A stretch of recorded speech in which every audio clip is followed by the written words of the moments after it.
అన్నీ ఉన్నప్పుడే ప్రార్థన చేస్తారు. అదే ఏమీ లేకపోతే మాకేమి ఇచ్చిండండి దేవుడు అని మాట్లాడతారు. కానీ యోబు అట్లా లేడు. అన్నీ ఉన్నప్పుడు దేవునితో అట్లే ఉన్నాడు యోబు. అన్నీ కోల్పోయినప్పుడు కూడా ఎట్లున్నాడు? అట్లే ఉన్నాడు, మారలేదు, యథార్థతను తీసేయలేదు.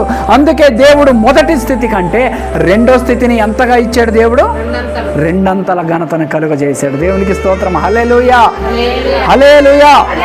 కాబట్టి పిల్లారా, ఈరోజు వాక్యాన్ని వింటున్న మనందరితో కూడా దేవుడు మాట్లాడుతున్నటువంటి మాట ఏమిటంటే, మొదటిగా మనం ఏ విషయంలో యథార్థంగా ఉండాలి అని అంటే, దేవుని స్తుతించే విషయంలో మనము యథార్థంగా ఉండాలి.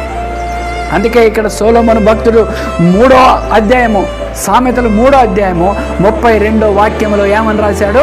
యథార్థవంతులకు దేవుడు తోడుగా ఉంటాడు అని. మనం ఏ విషయంలో యథార్థంగా ఉండాలంటే, దేవుని స్తుతించే విషయంలో మనం యథార్థంగా ఉన్నప్పుడు దేవుడు నిశ్చయంగా మనతో ఉంటాడు.